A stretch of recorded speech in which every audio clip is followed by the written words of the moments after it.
저는 이 사진을 보고 배철수 씨 노래가 생각났어요. 뭐요?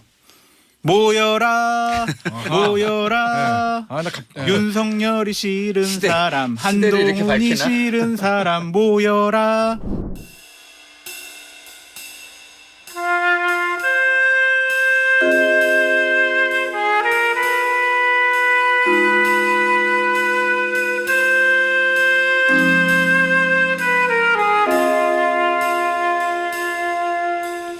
김태현의 정치쇼 최고의 시그니처 코너 유튜브 조회수가 팍팍 올라가는 시간 여의도 타짜 김상일 정치평론가 윤태권 더모아 정치분석실장 장성철 공론센터 소장 나왔습니다. 안녕하세요. 안녕하십니까. 문자를 꼭 읽으라고 우리 저 밖에서 올려줬는데 이걸 예. 내가 읽어야 되는 이 문자를 나에게 읽으라는 제작진의 의도는 뭘까요? 자성의 푸켓한가요? 자성을 자성해라. 그런 거겠죠. 예. 자, 그래서 저는 시키는 건 다 하기 때문에 읽습니다. 7657님. 내가 더 좋아함. 아, 여의도 타짜를. 내가 더 좋아함. 여의도 타짜.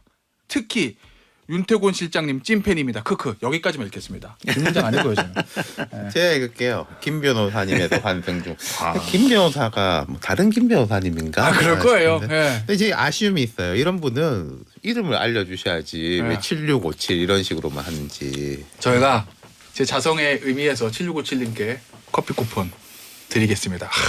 이게 사람이 이게 품이 넓고 통이 커. 예? 뭐 어차피 한승 중인데 막 커피 주고 막 그래 막. 윤석열 대통령이 좀 본받았으면 좋겠어요. 그거. 참. 아 지금 여기서 이런 멘트에서 그런 거 치고 들어오지 마세요. 우리는 균형 잡힌 시사 김태현의 정치쇼. 이재명 대표도 본받고. 아 그것도 얘기하지 마세요. 두 분 다 같이 본받아야지. 균형 근데 잡힌 한 분은 시사. 상중이시고 네. 한 분은 오늘 검찰 조사 받으시는데 네. 비판을 좀 자제해야 될 것 같다라는 생각이 어제 듭니다. 자제했습니다. 아 그래요? 오늘까지는 자제해야죠. 오늘 저 상중이신데. 장타짜의 저 멘트의 수위를 제가 좀 네. 살펴보겠습니다. 네. 그때 빌드업인 것 같아요. 자 그러면 누구부터 할까요? 이재명 대표부터 하죠. 오늘 있을 일이니까. 오늘 검찰 소환 조사가 있습니다. 그 뭐 백형동 의혹에 대해서 뭐 그 의혹의 진실이 뭔지 그거는 뭐 저희가 이 여의도 타치 시간에 할 건 아니고 그건 뭐 나중에 법조 코너에서 살펴보기로 하고 이거 좀 보죠, 윤 실장. 네. 윤 타짜. 이 SNS 트위터라고 합니다. 네. 포스터를 하나 올렸는데 당당하게 맞서겠습니다. 그리고 지난번 출석했을 때 뒷모습 사진이에요. 그런데 밑에 8월 17일 목요일 오전 10시 20분 서울중앙지방검찰청 정문 시간과 장소가 정확히 공지. 그것도 10시 반 출두 예정이거든요. 10분 전인 10시 20분으로 딱 이렇게 써놨어요. 이거 왜 올렸을까요? 공지잖아요. 공지. 네. 공지는 널리 알린다라는 뜻이지 않습니까? 네.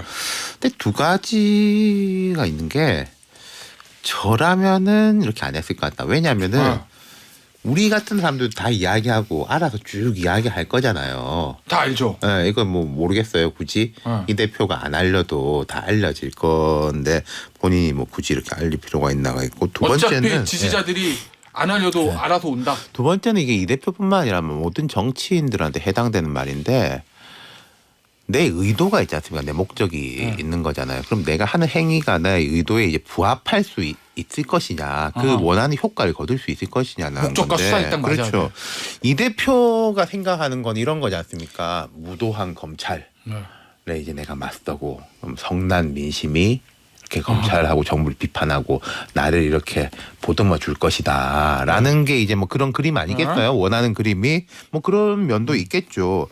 근데 거꾸로 이런 같은 행위를 했을 때 아유 또 저 강성 지지자들 모아가지고 북치고 장구치고 하는구나라는 반응이 나올 수 있단 말이에요. 같은 행동인데 그 원하는 효과가 아니라 다른 효과가. 그럼 이런 식으로 하면은 그 애초에 목적은 희석되고 제가 말씀드린 좀 부작용적인 부분으로 더 부각될 수 있다. 이 대표 본인이 이야기함으로써 저는 그렇게 생각해요. 그럼 오히려 이런 건가요?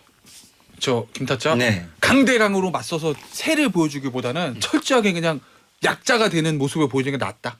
그렇죠. 왜냐하면 지금 우리가 역사를 조금만 회고해 보면 개인이 가서 장렬하게 탄압을 받으면서 그 탄압을 이기고 돌아온 사람들은요 영웅이 됐어요. 영웅.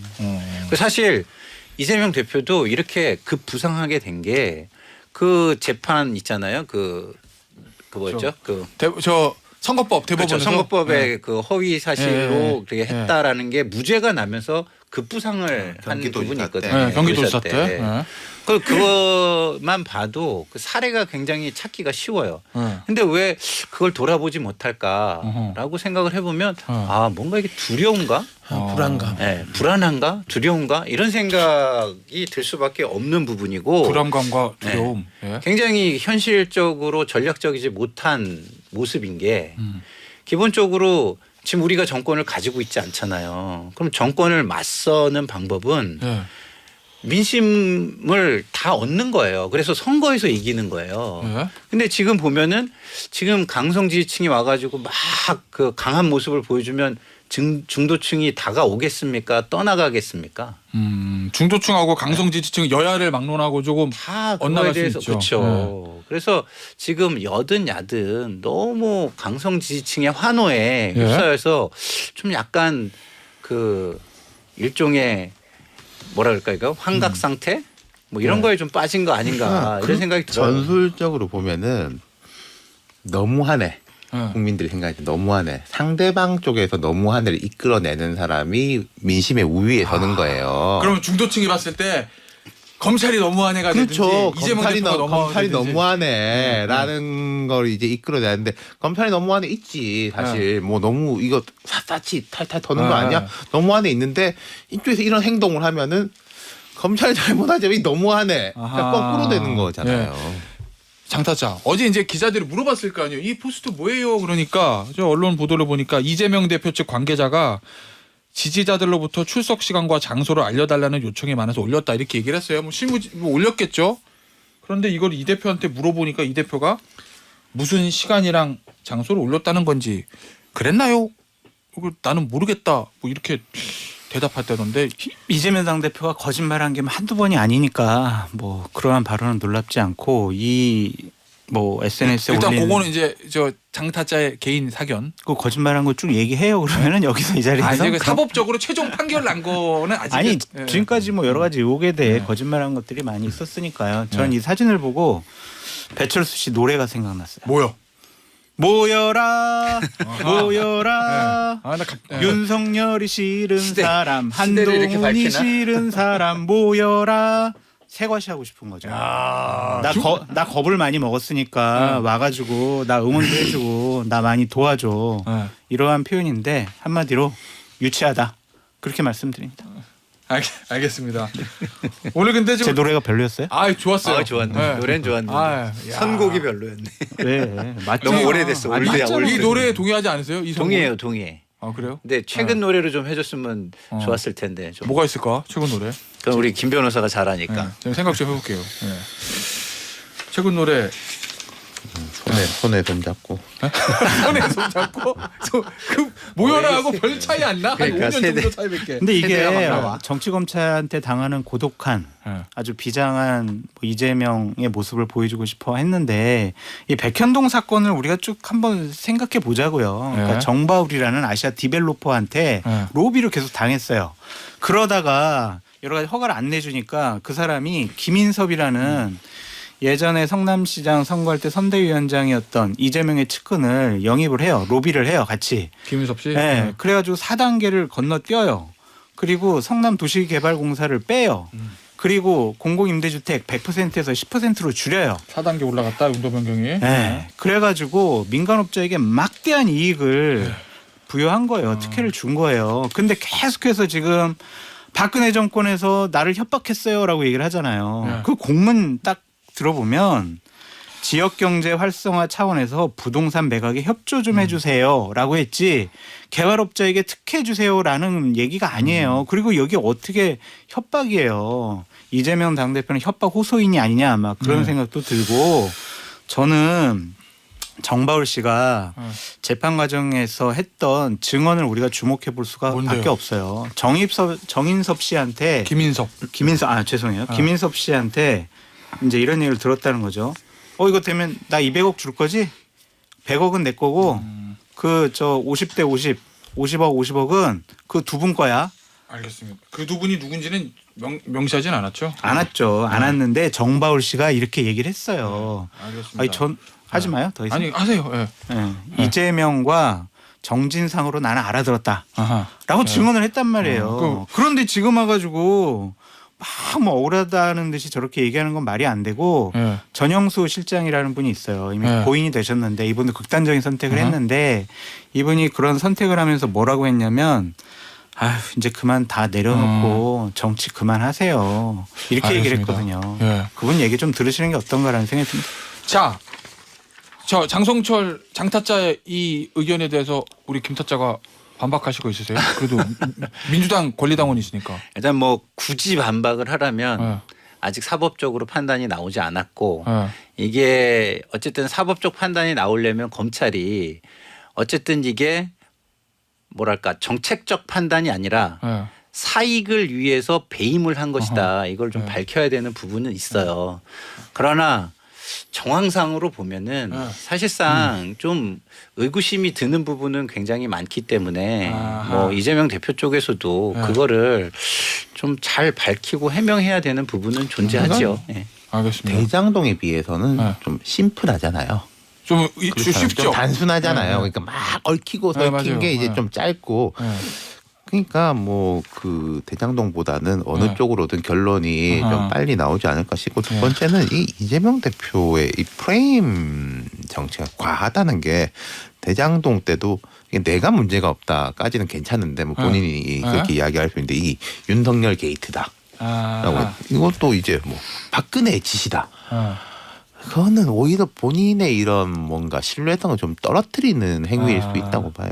나는 개인적 사익을 취한 적이 없고 정책적 판단이다. 여기서 그렇죠. 그런 식으로 끝났어야 이야기하면 된다. 아, 그럴 수 있겠다라는 네. 건데 이게 뭐 윤석열 게이트 뭐 박근혜 그러니까 협박을 당했으면은 가만히 있을 이재명 당시 시장이 아니에요. 당시에 네. 박근혜 정부가 지방재정 개편에 대해서 막 여러 가지 결정을 하니까 이거 말도 안 돼 항의하면서 단식까지 했거든요. 1인 시위했었어요. 근데 당시에 이재명 당시 시장의 여러 가지 행태를 보면 협박을 당했으면은 네. 분명히 본인의 의견을 어떻게 해서든지 얘기를 했을 거야. 박근혜 정부가 이걸 지시했습니다. 네, SNS든 아니면 기자회견이든 뭐라도 했을 텐데 아무것도 한 게 없어요. 그런데 이제 와가지고 협박했어요. 뭘로? 공문 한 장으로. 그게 무슨 협박이에요. 알겠습니다. 말이 안 되지. 자, 그럼 검찰의 수사 결과하고 또 이어질 재판을 좀 지켜보도록 하고 어제 있었던 민주당 의총 얘기를 좀 해보죠. 김타짜. 네. 사실은 비명계 의원들이 막 강하게 이거를 네. 대의원제 개편에서 반대할 거라는 거는 다 예상이 됐던 거잖아요. 네네. 근데 이 언론의 관측은 이 친명계도 가만히 있지 않을 거야. 네. 양측에 충돌이 있을 거야. 뭐 이런 예상이 있었는데 어제 보니까 친명계는 조용했다고 하고 정청래 의원 한 명만 혁신안 통과해야 되는 거 아니냐 이렇게 얘기했다고 하고. 그러면 친명계 의중은 뭐예요? 친명계가 동력이 없다라고 판단을 하는 거죠. 이게. 아, 그럼 기본적으로. 내가 친명계 의원이에요? 네. 여기서 나서서 내가 대의원제 해야 됩니다. 얘기를 해도 네. 어차피 안 될 거다 이런 생각한다고. 그렇죠. 왜냐하면 기본적으로 이게 그 노동계에서도 반발을 하잖아요.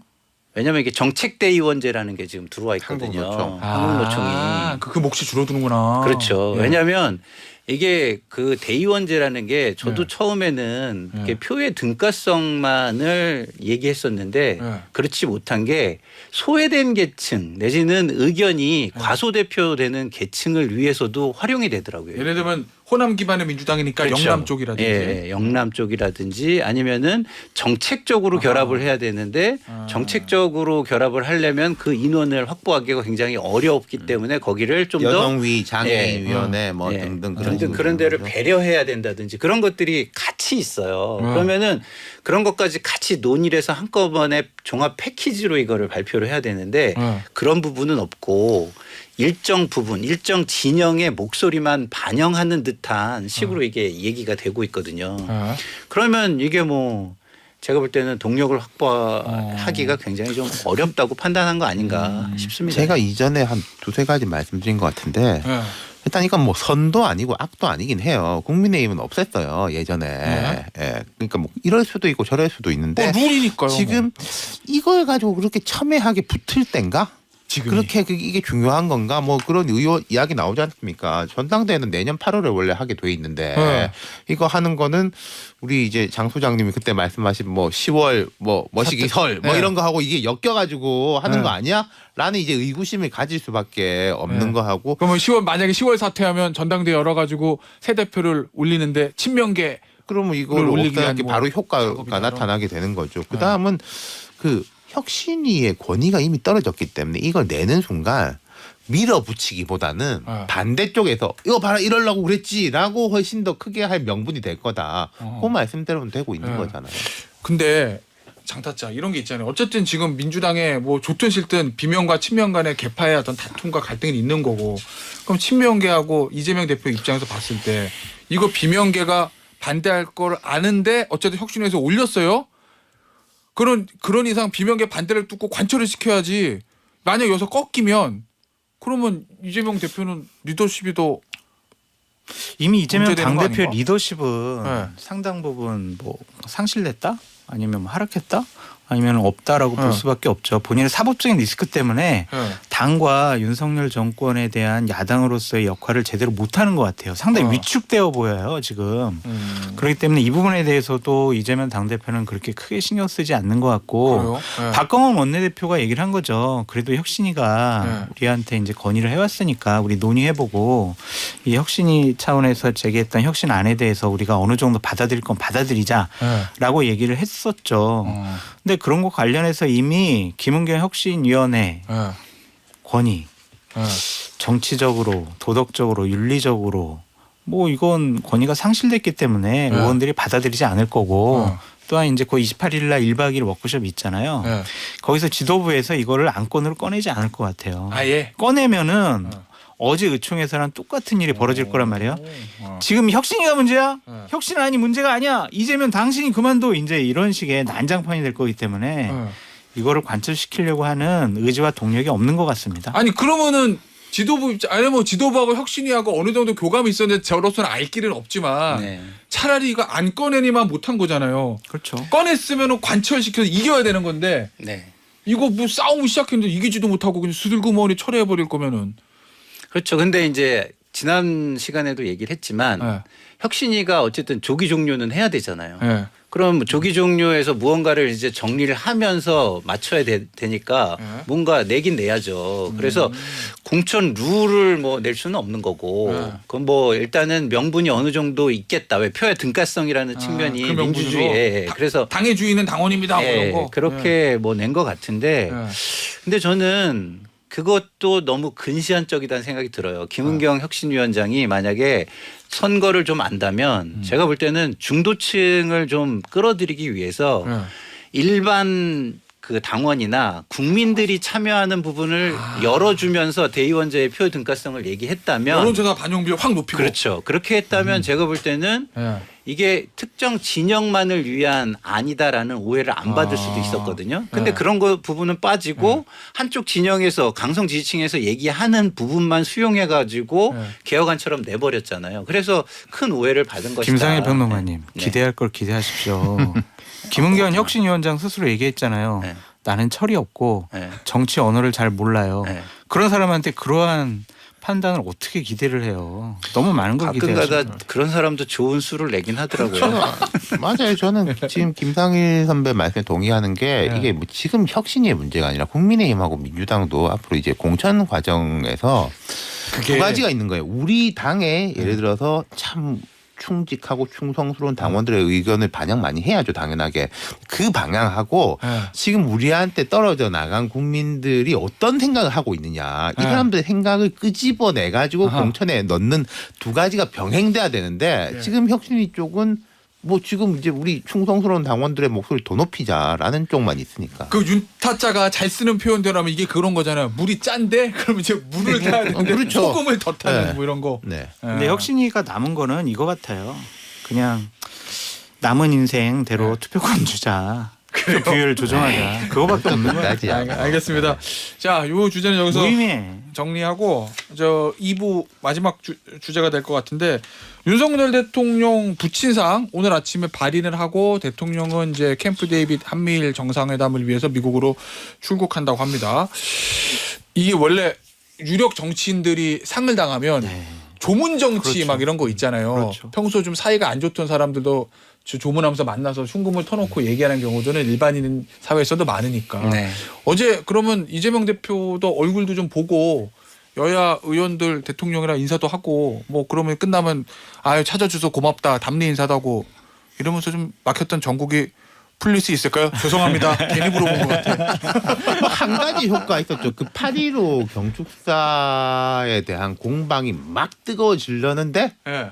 그건 이제 좀 약간 이렇게 휴지기를 가진 그 정도 효과? 민주당 입장에서 8.15 경축사 우리가 3부서 얘기하겠지만 더 센 논평을 내고 싶어도 그날 또 대통령이 상을 그렇죠. 당했기 때문에 조금 톤을 맞아요. 조절하는 건 있었겠네요. 맞아요. 근데 이재명 네. 대표 입장에서도 대통령 문상 가서 악수하고 눈 마주치고 하는 게 그렇게 저는 뭐 나쁜 이미지를 구축했다고 생각하진 않아요. 아, 이재명 대표는 잘한 거죠. 그러니까요. 오히려 저는 이번에는 그러니까 그 양쪽에서의 그런 효과들, 단기적인 효과. 뭐 윤석열 대통령도 잘했고 이재명 당대표도 잘했지만 네. 그 지지층에서 좀 잘못한 거예요. 아 맞아. 네, 그거 강성 봤어요. 지지층에서 잘못한 네. 거예요. 왜냐하면 어쨌든 지금 상중이잖아요. 네. 상중에 예의를 차린 거 가지고 너가 감히 어디 여기로 와 이런 식으로 그러니까 얘기를 했다는 네, 거는 뭐 아까도 얘기했지만 중도층을 또 한 발 네. 뒤로 또 주춤하게 이제 물러나게 민주당 하는. 지지하는 사람들은 막 악플 달고 뭐 네. 그러고 거기 이재명 대표 문상 오니까 막 뭐라고 하고 그런 거 있잖아요. 봉하마을 가면은 감히 여기를 왜 와? 아니 봉하마을에 예를 들어 보수 정치인이 가면은 노무현 대통령을 존중하고 의미를 부여하기 때문에 우리가 왔다라고 하는 뜻인 거잖아요. 그렇죠. 인정을 해주는 그럼 거죠. 이제 좋아해야 될 일이지. 예전에 김무성 그럼, 대표가 갔을 그렇죠. 때 그럼 이게 뭐 우리만의 노무현이야, 우리만의 윤석열이야라고 하면은 그건 지지자들이 스스로 좁히는 거죠. 한 가지만 말씀드리면 저도 윤석열 대통령과 윤석열 정권에 대한 비판을 네. 되게 많이 하는 사람이지만 네. 그 상당했다라는 기사에 댓글들을 보면 너무 좀 잔인한 것 같아요. 아 맞아요. 안 그러셨으면 좋겠다라는 생각입니다. 알겠습니다. 자 광고 듣고 저 3부에서 요 문상 얘기 조금만 더 해볼게요. 지효님께서 바랄 걸 바라세요. 이렇게 답을 주셨는데 아마 이거 제가 앞서 조문 얘기하면서 전국 경색 풀릴까요? 여러분 죄송합니다. 이런 질문에 대한 답이었던 것 같아요. 예, 그래도 좀 그래도 바래야죠. 왜냐면 저는 근데 민주주의가 바란다를 넓혀서 많은 다수가 바라면 이루어지는 게 민주주의입니다. 저는요 이 대통령 상 당했다고 속보 나고 나서 어떤 생각을 혼자 했었냐면 막 조문 아까도 말씀 조문하잖아요. 그럼 뭐 이재명 대표도 오고 뭐 이렇게 여러 정치인들 오면 그래도 대통령이랑 오랜 시간 얘기하지 못해도 서로 인사하고 눈 마주치고 스킨십. 왜냐하면 대통령을 이렇게 1대1로 마주볼 수 있는 기회가 많지 않으니까 일반 저 의원들도 그래서 뭔가 이렇게 좀 대통령과 이야기도 하고 스킨십도 하고 그러면서 좀 그래도 맞아요. 계기가 될 수 있지 않을까 이렇게 생각했거든요. 근데 이제 이재명 대표는 진짜 갔다 왔어요. 근데 국민의힘에서 난 그 생각도 해봤는데 예를 들면서 국민의힘에서 저 윤석열 대통령하고 가장 좀 대척점이 있는 유승민 전 의원이라든지 또 유승민 전 대표라든지 또는 이준석 전 대표 같은 사람이 조문 가서 대통령이랑 이렇게 좀 인사도 하고 그러면 어떨까? 이준석 대표는 어제 갔죠. 5시 넘어서 갔었고. 그래요? 예. 근데 오. 유승민 전 대표는 갔다라는 얘기는 아직 네. 없네요. 근데 가셔서 이준석 전 대표 가서 대통령 만났대요? 예, 만나 보도까지 다 나왔습니다. 아 그래요? 예, 그래서 좀 위로 많이 했고 네, 무슨 얘기 나눴대요? 그 이준석 대표 말로는 네. 윤석열 대통령께서 저렇게 강직한 모습을 보이는 것은 부친으로부터 여러 가지 받았다. 그래서 여러 가지 마음 잘 추스리시라 네. 그렇게 위로했다고 하던데 네. 잘한 것 같아요. 그래서 저도 그래서 잠깐 생각했었거든요. 제가 주제 넘은 생각이지만 저도 윤석열 정권에 찍혀 있는 사람이니까 가서 조문을 그래요? 갈까? 뭐 그런 게 있어요? 갈까 이렇게 생각을 했었는데 네. 좀 주제 넘은 것 같아서 우리는 못 어제 안 들어가요. 갔습니다. 못 들어가요? 일반인 못 들어간다던데? 아무래도 다 오면은 지지자도 오고 그러면 그러겠네요. 경호가 안 되니까. 그러니까 문재인 대통령이 모친상 당했을 때도 그 처음부터 이야기했잖아요. 오지 마라. 그래서 장관들도 갔다가 돌아오고 야당 대표들은 받아주고. 예, 그랬던 것 같다. 대체 이런 느낌이 드는 게요. 문재인 대통령 모친상이나 윤석열 대통령 지금 부친상이 되게 조촐했잖아요. 보기 좋은 게 있죠. 떠들썩하지 않고 소박하게. 근데 이게 조촐해지는 거하고 달리 과거에 이런 상이면은 떠들썩한데 뒤에서 이야기도 하고 아까 말씀드린 맞아요. 대로 네. 여기에서 그러면 이제 보통 우리 상가에 이제 대기실도 맞아요, 있고 맞아요. 있지 않습니까? 거기서 대통령하고 이야기 못 하더라도 무슨 정무수석하고 네. 야당 원내대표하고 네. 이야기도 하고 뭐 소주 한 잔 기울이면서 맞아요. 좋은 정치라고 그러면서 이제 우리 나중에 네. 만나자라는 약속까지 잡고 네. 조촐해지면서 더불어 그것도 없어졌어요. 아 네. 그렇구나. 근데 보니까 처음에는 여야 정당의 지도부 문상만 받겠다 그랬는데 보니까 그냥 의원들 다 가던데요? 근데 어떡해요. 와서 조문한다는데. 네. 뭐 재계 인사들도 다 오고 또한 김종인 전 비대위원장도 가서 네. 조문했잖아요. 그렇죠. 이게 우리나라의 전통적인 예죠. 네. 그래서 가서 위로 드리고 뭐 나라 위해서 열심히 일해달라고 하는 거죠. 뭐. 아니 이게 일부 기사 보니까 이런 기사도 있던데 장지현 의원이 김기현 대표보다 먼저 조문 네. 갔다고. 근데 사실은 저 아마 방송 나오기 전에 제가 30분 전쯤에 알았어요. 이게 상당하셨다고. 아. 제가 아는 분이 거기 네. 도시락 배달 가셨는데 네. 상당히 저한테 문자랑 사진 찍어 그래요? 보내드리다고 네. 주시더라고요.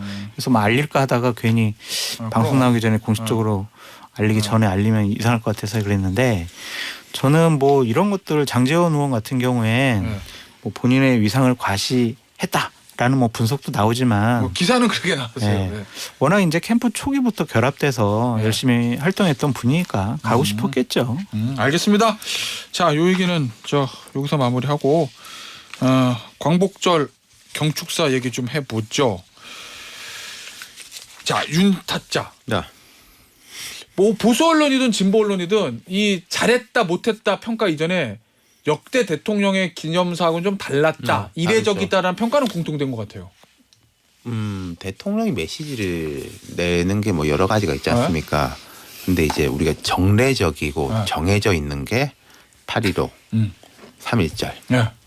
그리고 이제 제헌절은 보통 국회의장 네. 몫으로 돼 있어요. 네. 그리고 이제 뭐 연두 신년 기자회견 네. 이 정도인데 신년 기자회견을 제외하고는 제일 대통령의 메시지가 메인 메시지로 되는 것이 1년에서 8.15예요. 가장 큰 경축일이니까. 그리고 이제 국경일이니까. 과거, 현재, 미래. 네. 우리나라, 그다음 한반도, 예. 일본, 아하. 그다음 뭐 자유 뭐 이런 가치를 예. 다 포괄할 수 있는 거니까 광복절 메시지는 되게 그래서 약간 루틴한 게 있어요. 우리 이제 일본에 대한 게 첫 번째 있지 않습니까? 그럼 제가 이렇게 보면은 이제 4대6 아니면 6대4예요. 예. 무슨 말씀이냐면은 과거에 일본이 이렇게 잘못하고 우리의 이제 빛나는 이제 독립투쟁이 있었고 그리고 미래를 향해 뭐 같이 가자. 네. 과거사 미래 6을 네. 이야기하거나 좀 대통령의 이게 뭐 지향에 따라 가지고 과거 6 예. 이렇게 잘못했는데 미래로 가려면 니들이 반성해야 돼. 조금 예. 정도의 차이는 있지만 네. 다 해. 과거 과거 얘기. 과거 6 미래 4냐 예. 과거 3. 예. 윤 대통령이 한 9대1 어. 미래 9 과거가 있었나? 예. 그 뭐 하여튼 그게 이제 약간 의외인 거.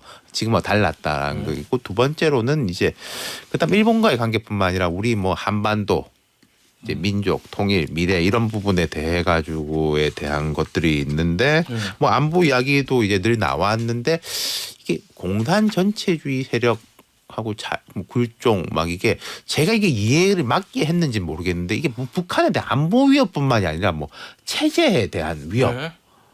우리 이제 뭐 반국가 세력 얼마 전에 이야기하셨잖아요. 공산 전체주의를 맹종하며 조작과 선동으로 여론을 왜곡하고 사회를 교란하는 반국가 세력들이 그러니까 여전히 활개치고. 자유총연맹 때도 이야기했고 그럼 이거는 이제 우리 내부에 있는 뭐에 대한 이야기잖아요. 아 단순히 북한을 넘어서서 그렇죠.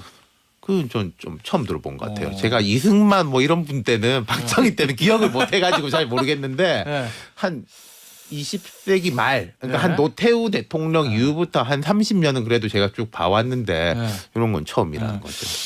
저 야권에서 네. 제일 반발하는 측면이 아까 제가 말씀드렸던 그 문구 그리고 민주주의 운동과 인권 운동과 진보주의 행동가로 위장해 허위 선동 야비하고 패륜적인 공작을 일삼아왔다. 공산 전체주의 반국가 세력이 뭐 이런 표현이 들어갔어요.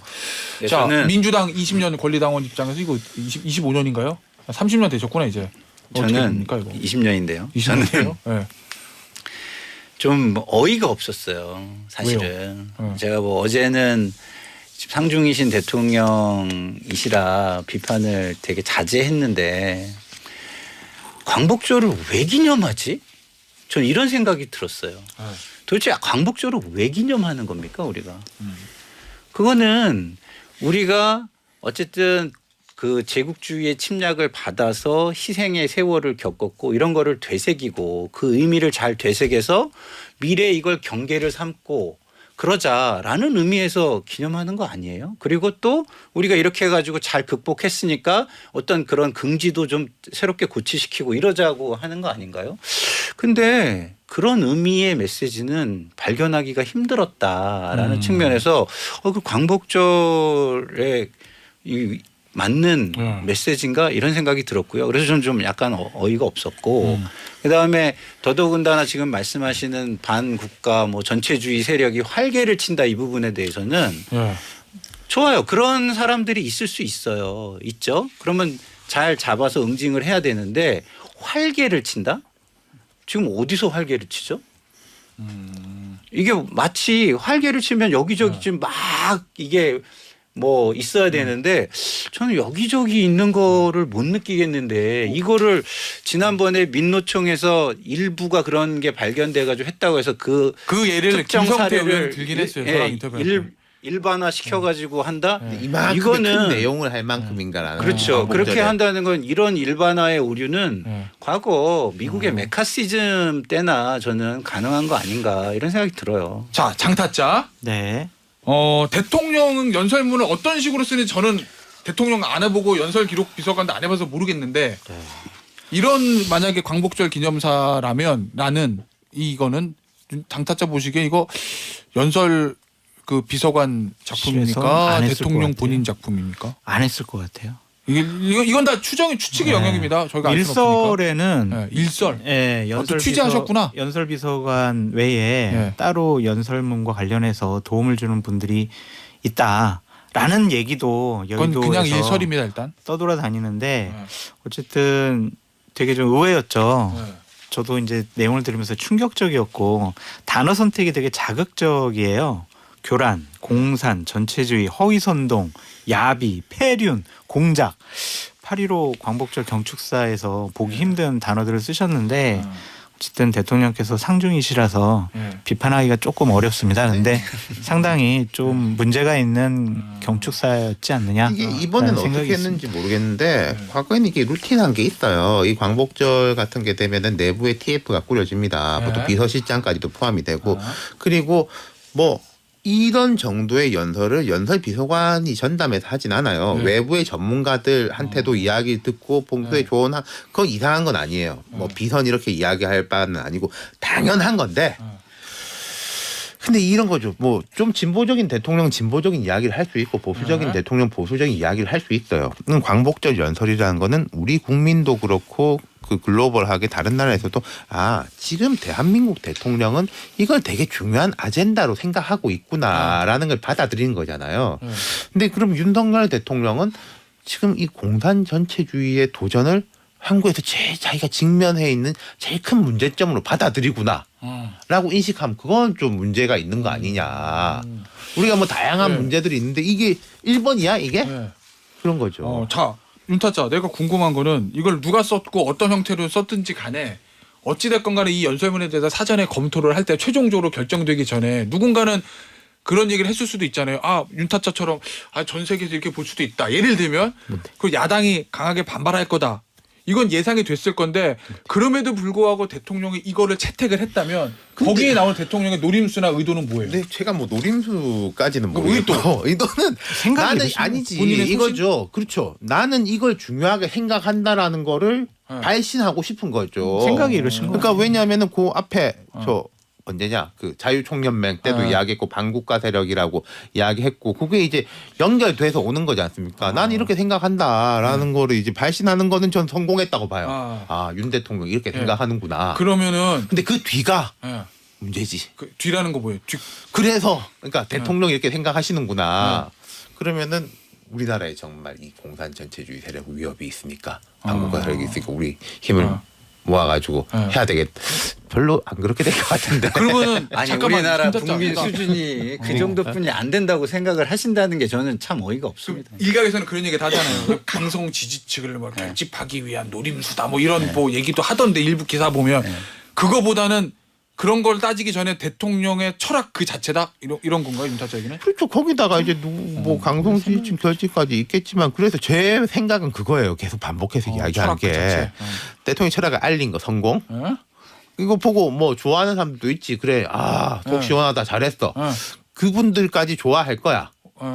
그럼 그 이유는 뭐냐는 거예요. 그 다음은. 근데 저는 대통령께 좀 드리고 싶은 말씀이 뭐냐면 어쨌든 한미일 굉장히 조심하시는데 오늘. 삼국 동맹 뭐 군사 협력 아주 중요하지만 경제가 되게 어려운 것 같아요. 그러니까 지금 올해만 해도 한국은행에서부터 기획재정부가 꿔다 쓴 돈이 100조가 넘고 보도 있었죠. 예. 세수 펑크가 50조가 넘고 이런 상황 이 경제 어떻게 해요. 그러니까 하반기 때는 좀 경제에 더 많은 신경을 써주셨으면 감사하겠다라는 생각이 듭니다. 알겠습니다. 네, 저도 좀 말씀을 드리면 대통령의 계속해서 이 발언의 진화를 제가 보고 있으면 상당히 저는 위험하다는 생각을 느껴요. 어떤 점이세요? 뭐 굉장히 독선적인 생각을 하고 계시고 그 독선에 열광하는 일부의 열광에 계속 취해 계신다. 근데 이렇게 가면은 이게 폭주할 수도 있겠구나 이런 생각이 들어서 주변에 정말 이 정도 이 의식을 가지고 있는 사람들이 없을까? 굉장히 좀 걱정스럽고요. 저는 이게 결국은 선거로 심판을 받을 거다 저는 이렇게 생각을 해요. 근데 선거로 심판 받을 거다라고 생각하는데 아쉽게도 민주당에도 비슷한 지금 상황이 있어서 그 부분만 해소가 되면 저는 뭐 지금 이거는 민주당의 지금의 뭐 어떤 댐만 무너지면 이거 심판으로 바로 이어진다 저는 생각합니다. 알겠습니다. 어쨌든 총선은 경제가 되게 중요해요. 경제 그렇죠. 먹고 살기 어려우면은 맞아. 아무리 정권 지지율 높아도 집권 여당 선택 안 하거든요. 그러니까 이런 거잖아요. 뭐 대통령이 열심히 뛴다고 해서 갑자기 뭐 삼성이 물건이 팔리고 뭐 현대차가 더 팔리겠어요. 근데 대통령이 경제와 민생에 대해서 되게 신경을 쓰고 있구나. 그 이걸 모습들. 이제 제1의 아젠다로 삼고 있구나라는 인식을 주느냐 못 주느냐. 그럼요. 예컨대 저는 잼버리 뭐 말도 많고 탈도 많았지만은 그 막판에는 대통령이 이게 제일 중요한 문제다라는 인식은 확고하게 심어줬잖아요. 그 부분에 대해 가지고 평가는 다를 수 있지만은 그러면은 지금 이제 장 소장님 말씀하신 것처럼 경제 민생에 대해서 대통령이 제일 확고하게 생각하는구나라는 걸 주는 게 중요하죠. 그럼요. 성과가 나오진 않더라도 그런 모습들을 주는 게 이미지다. 그렇죠. 경제 민생에 신경을 쓰면은요. 경제 민생의 상징적인 인물들을 발굴해서 상징화를 해야 돼요, 사실은. 근데 그런 것들이 지금 없잖아요. 뭐 안보나 보훈 쪽에서는 그런 것들이 꽤 많아요. 한미일 동맹이라든가 굉장히 상징화가 되고 있죠. 그다음에 제복 입은 영웅이라든가 이런 거 굉장히 상징화가 되고 있죠. 그런 거 잘하시는 거예요. 근데 경제 분야에서는 그런 고민이 없기 때문에 똑같은 거를 가져와서 하지 못하시는 거죠. 예를 들면 성공한 뭐 스타트업 CEO라든지 그렇죠. 예를 들면 그런 식의 스타를 발굴해야 된다. 알겠습니다. 다른 얘기 좀 해보죠. 요거 장타짜한테 질문해야 되겠다. 네. 어제 의총에서 네. 국민의힘입니다. 네. 이철규 사무총장이 배를 침몰하게 하는 승객은 함께 승선하지 못한다. 네. 이런 말을 했다는데 두 가지 정치쇼 국어 시간입니다. 1번. 네. 여기서 승선이라는 건 뭘 의미하는 건가요? 공천. 네. 2번. 네. 배를 침몰하게 하는 승객은 누구를 얘기하는 1번 걸까요? 윤상현, 2번 유승민, 3번 이준석 등등. 장성철 안 들어갑니까? 저는 뭐 정치할 사람이 아니니까. 영순이. 정치할 사람이 아니니까 그런데 윤상현이 얼마 전에 국민의힘에는 큰 암덩어리가 있다 하면서 지도부가 이러면 안 된다라고 세게 비판을 했었어요. 수도권 다 망한다 이런 취재를 했었죠. 그래서 그것에 대해서 이철규 사무총장이 되게 좀 불쾌하게 생각을 한 것 같고 오히려 이런 것 같아요. 만약에 이제 지도부가 정말 그립감이 강하고 대통령으로부터 신뢰도 많이 받고 의원들의 신망을 받아서 권위가 있다면 이런 얘기를 안 해도 무서워. 야, 내년 공천 총선 이거 큰일 났어. 나 공천 받으려면 지도부에 잘 보여야지 라고 할 텐데 지도부가 상당히 허약하다라는 반증이 아닌가 싶어요. 아 이런 일종의 아니 저 기사 보면 이 얘기하는 순간 장내가 술렁술렁 조용했다고 그러거든요. 협박이잖아요, 이건. 네. 내부적으로 우리 지도부 공격을 하거나 윤석열 대통령에 대해서 뭐 쓴소리를 빙자한 어떤 비판 같은 거 하기만 해봐. 공천 안 줄 거야. 내 말 알아들어야 돼. 이거 협박이거든요. 이런 걸 왜 하겠어요. 본인들의 네. 그 지위 아니면 권위가 약하니까 그것을 강요하기 위해서 그래요? 저렇게 강한 예, 센 발언을 저는, 했다라고 보여집니다. 약간 이게 이중적으로 나눠서 보면요. 아까 이제 뭐 누구 말씀하셨잖아요. 그럼 이제 윤상현하고 좀 나머지는 다르지 않냐. 이게 무슨 말이냐면은 윤상현 의원은 아니, 무소속으로 두 번 당선됐다. 그게 용산에 대한 공격하고 네. 지도부에 대한 이제 압박하고 비판은 좀 다르잖아요. 궤가 약간. 아, 그렇구나. 근데 이거를 야 우리에 대한 비판은 이 같이 여기에 대한 통틀어 비판이야라는 식의 이제 규정을 이철규 사무총장은 하는 건데 네. 과연 용산도 그렇게 생각할 거냐? 저는 아. 그건 약간 다른 거예요. 그러면 앞으로 그러고 보면 윤상현 총선이 의원은 있을 때 지도부 자, 공격이지 용산 공격이 아니야. 예컨대 총선이 있을 때도 네. 민심이 계속 안 좋고 당 지지율이 안 좋으면 이제 뭐 형식적으로든지 명분으로 누군가는 책임을 져야 될 거 아니에요. 네. 누군가 이제 책임이 있고 이걸 교정하겠다라고 할 때 책임을 지기에 제일 쉬운 쪽은 누굴까요?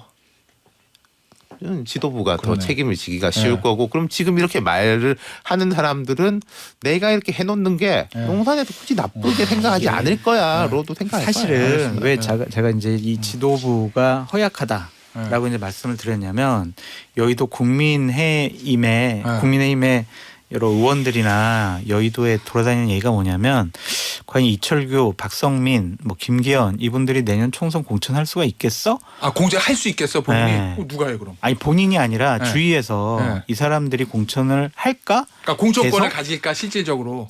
아니 실무적으로 공천을 할 수 네. 있을까? 아. 대통령실 신임을 받아서 계속 그때까지 자리를 유지할 수가 있을까? 그런 얘기들을 되게 많이 한대요. 아니 김기현 대표도 그렇고 이철규 사무총장이나 박성민 저 의원도 겉으로 보긴 그런데 굉장히 저 한 단- 친윤 핵심이라고 알려져 근데 한 단계 더 한꺼풀을 이제 아는 분들은 네. 신뢰가 예전만은 못해 이제 이런 얘기를 하더라고요. 그러니까 그래요? 본인들도 그런 얘기 들으니까 네. 우리의 지위가 허약하니까 흔들지 말아라. 네. 그러니까 그래서 기회를 잡아가지고 세게 얘기했다. 제가 드린 말씀과 같은 네. 맥락인 거예요. 네. 아니 근데 저는 우리가 이런 얘기를 여기서 하고 있다는 게 너무 슬퍼요. 왜요? 왜냐하면 지금 하는 얘기가 당내 민주주의가 다 무너져 있다라는 걸 보여주는 이야기를 하고 있잖아요. 예? 누가 공천을 한다는 거죠? 어떤 제도가 보장이 돼 있길래 그 사람들이 공천을 하고 누구는 승선을 시키고 누구는 승선을 안 시키고 그런다는 거죠? 네. 제도라는 게 있잖아요. 우리가 근대 국가에 살고 있는데 몇 명이 이렇다 저렇다 얘기를 하고 있는 거 이게 당내 민주주의가 무너져 있는 거예요. 오르신 말씀인데 이게 핫하게 우리가 막 논쟁을 해야 되는데 거기서 확 찬물을 끼얹네. 알겠습니다. 저희 아니 논쟁 네. 뭐 계속 아니 해주세요. 옳은 말씀이야. 네. 사실 내일요. 우리가 흔히 공천권 하지만 공천권이라는 건 존재하지 않아요. 공천권이 어디 있어? 누구한테 있어? 그 영향력이 뭐 더 크냐 이런 식의 이야기는 할 수 있지. 알겠습니다. 내일 저희 아침에 윤상현 의원 인터뷰 예정돼 있는데 그거 한번 물어볼게요. 승선할 수 있습니까? 근데 제가 알기로 윤상현 의원은 무소속으로 두 번 당선된 사람이라서 별로 크게 개의치 않을 것 같기도 근데 하고. 지금은 네. 바닥 민심이 되게 안 좋고 어렵대요. 예전보다 훨씬 더. 그래요. 네. 그 인천 거기도. 되게 걱정 많이 하시더라고요. 네, 한번 내일 물어보도록 본인 하겠습니다. 얘기예요? 자 그리고 마지막 장타자 1분. 강승규 시민사회 수석이 강신업 변호사 뭐 전당대회 출마 뭐 어쩌고 저쩌고 하는 거 있잖아요. 지인과의 대화다 얘기하는데 내 궁금한 거. 이런 거는 왜 시민사회 수석이 이 얘기를 해요? 정무수석이 아니고 전당대회 관련된 건데. 글쎄 말이에요. 그 분이 왜 이런 일을 했는지는 잘 모르겠는데 네. 뭐 본인이 해야 되겠다라고 생각을 했을 것 같고 근데 저는 이거 음모론이에요. 이거를 어떤 이제 제보한 네. 분 네. 들으셨어요? 누가 제보했는지? 몰라요. 그러니까 이따 말해줘요. 예, 제보한 분이 이렇게 좀 살라미 형식으로 지금 언론사에 제보를 하고 있어요. 아, 그래서 그래요? 좀 의도가 있는 거다라고 볼 수밖에 없고 네.